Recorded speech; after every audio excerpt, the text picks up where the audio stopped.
Good morning. Before we talk further about the issues that brought us here today, I want to take a few minutes to address the horrible shooting last night in downtown West.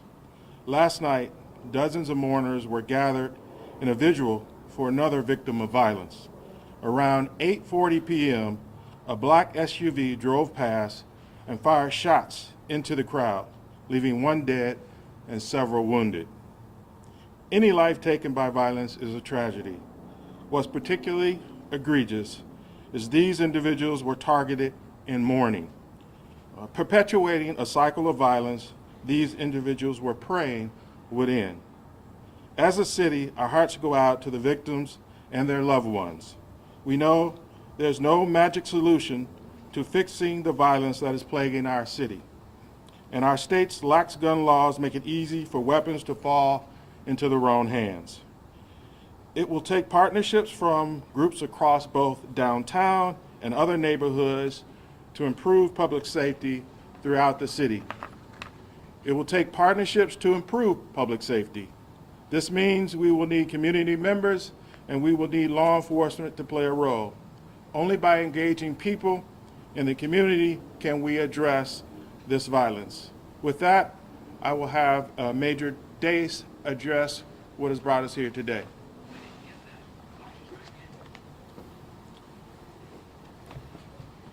Good morning. St. Louis Metropolitan Police Department, in collaboration with the St. Louis County Police Department, has identified possible connections among 3 recent homicides in the St. Louis region. The first is September the 13th, involving a 16-year-old Marnay Haynes in the 9900 block of Glen Owen Drive. I'll let the county elaborate on that. Since then, the perpetrator has moved to the city. The second homicide is from an unidentified woman shot on September the 16th in the 1300 block of West Florissant. On September the 19th, 24-year-old Casey Ross was shot in the 1500 block of Mullanphy. We're also working with federal partners on finding the persons responsible. We requested assistance from the FBI and ATF to ensure available resources are employed. Both city and county are taking the threat seriously. We are thankful for our counterparts at the county for working with us closely. Any information is urged to call the Homicide Division at 444-5371, or anyone with any tips who wants to remain anonymous or wants a reward can contact Crime Stoppers at 866-371-TIPS. That's 866-371-8477. Thank you. What is your name, please? Major Sean Dace, D-A-C-E. Where's Sean spelled? S-H-A-W-N. I'm Lieutenant Colonel Steve Sack with the St. Louis County Police Department, Division of Criminal Investigation. We've been working in collaboration with the city on the original homicide we had on Glen Owen, and we were able to tie these incidents together. We have been working with the city for years in collaboration on violent crime within St. Louis City. We work with them in our Crimes Against Persons bureaus and our Bureau of Drug Enforcement across the gamut of all crimes within the region. So I want to assure the public that we are working together to solve these heinous crimes. Thank you. We'll open it up for questions. As I said, there's some questions we cannot answer for the integrity of the investigation, but we want to make sure this information get out to the community in the best manner possible. So we're open for questions. Were all 3 of these victims women? No. Can you speak to why you think all of these are connected, all these homicides? No. Well, we can't elaborate on that. Can you talk more about the violence in the city of St. Louis and confirm there's been, 24 shootings since Friday? Dr. The Ison, number of shootings? Dr. Ison, can you step back up?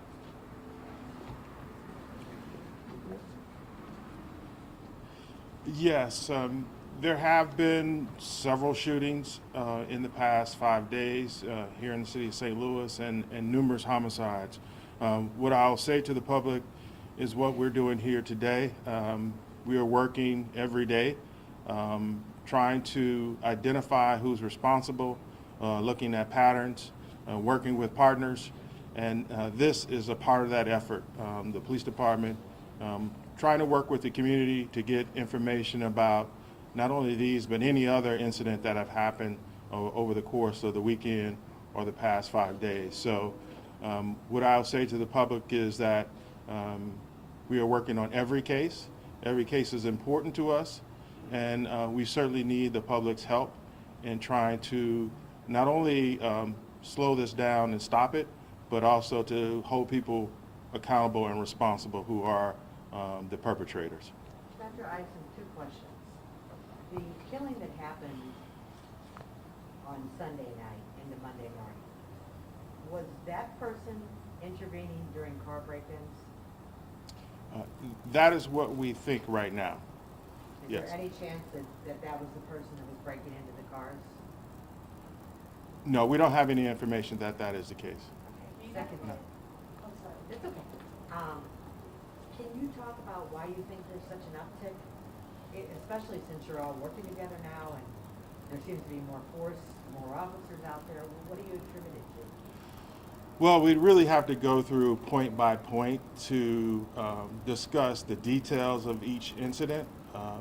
Some of the incidents are the result of acquaintances getting into disputes, and there is a resulting violence for that. So there are different sort of circumstances to each one. Not all of them are the same, but as we all work together, we try to identify patterns in terms of which ones we think we can abate. And then we also look for, whatever information like we're doing today on how we can hold people responsible. Do you believe that these three connected murders were perpetrated by the same person? I'm going to turn that What over. we can say is there's Can you step back up to the podium? what we can say is there is some evidence that may indicate that. Would this fall under the category of serial murder? Well, until we finalize the investigation, we don't want to categorize it as that right now. The person you all are looking into right now, do they have a prior violent criminal record? Do you see that at all? At this point, we don't have a specific person we're looking into. We just got some evidence that would indicate that the same perpetrator or perpetrators may be involved in this incident, in these incidents. What can people do to protect themselves and, to avoid something like this being the next day? Well, just be diligent, be aware of your surroundings. If you see anything suspicious at all, just contact the police department. That would be my suggestion. Anything, it may seem insignificant at the time, but it may prove to be vital later on. Is there a particular time, place, scenario where they maybe should avoid it? No, at this time it's been random. It's been, like I mentioned before, we had an incident in St. Louis County and here in the city, so there's no specific areas that we're looking at this time. And this question might be better for Director Isom. I know in the summertime we see a spike in crime, but it seems like as temperatures begin to cool off too, maybe feuds or, what have you, is this a troubling trend or something you guys are concerned about? Any plans to change any plans or handling it as it happens? Well, I think the police department was fairly successful in addressing some of the crime issues in the summer. Certainly, we didn't address all of them, but this is a spike that is sort of inconsistent with moving into September, into October. So you're right. We'll continue to look at the trend, seeing if it's something that's long-term or if we just had a particular difficult weekend last weekend. But as you indicated, as you move into the later months of each year, September, October, November, December, you usually see a natural decrease in violent crime. Two questions here for the city and then one for the county. For the city, I guess it's county and city. Are there similarities in the victims that you're connecting? Is there certain people being targeted? And what can you tell us about that? No, we haven't found any similarities in the victims. Again, I just want to reiterate, there may be some evidence that leads us to believe that this is the same perpetrator. And Kevin, Or tell us perpetrators. about the 16-year-olds. It's troubling when you have something like that. Well, certainly any loss of life is troubling, and a 16-year-old is even more troubling, but we can't go into any specifics on the actual victim herself. She was a resident of North St. Louis County. At this time, I can tell you that. We're hearing that these could be gang-related, the shootings and homicides that have been happening downtown. Can you speak to that? Is this possibly retaliation? We haven't seen anything to indicate I think that. that's a downtown question, right? Downtown St. Louis question? Correct. Yeah, I think that might be a Dr. Eisen question again. We're gonna start playing switch here. Well, in particular, the incident on 20th and St. Charles, we don't have any indication right now that is the case. So, I mean, it's still under investigation, but we don't have any evidence that it's gang-related. So you said earlier that these are somewhat random. You don't have any reason to believe that the victims were targeted for any particular reason? No, not at this time. Dr. Olson, can you go back and talk about this 20th and St. Charles incident? You don't think it's gang-related. Was last night's murder and the shootings retaliation? And if so, or was it just random? Well, as I said, it's still under investigation, so we're not clear as to why there was this shooting at the vigil. Is there any type of plan of action for St. Louis City and St. Louis County that you guys can give to the general public as far as like what efforts you guys are taking for safety? In general, or specific to this? No, I'm talking about the general. What is St. Louis City and St. Louis County plan of actions to combat crime? We never really see or hear about a legitimate plan of action. Right. So, I mean, we've talked about our plan of action many times to the community. I think it's a multi-pronged approach. First, you know, it's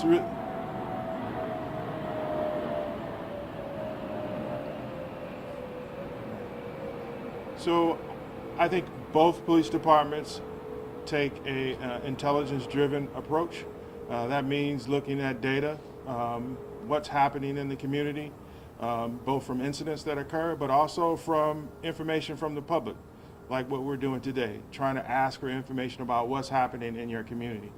And there are a couple of different ways that you can address that. One is, you know, placing your officers in the place where you think they're more visible and more likely to deter behavior. Both St. Louis City and St. Louis County do that. We also really collect a lot of intelligence back and forth between each other about who we think are responsible for various crimes throughout our region, whether it's homicides or property crimes, car break-ins. We're constantly communicating about those issues back and forth. And then we're focusing on the individuals we think are more likely to commit those crimes and trying to close those cases. In addition to trying to work with community members to, you know, do various things to keep the public safe.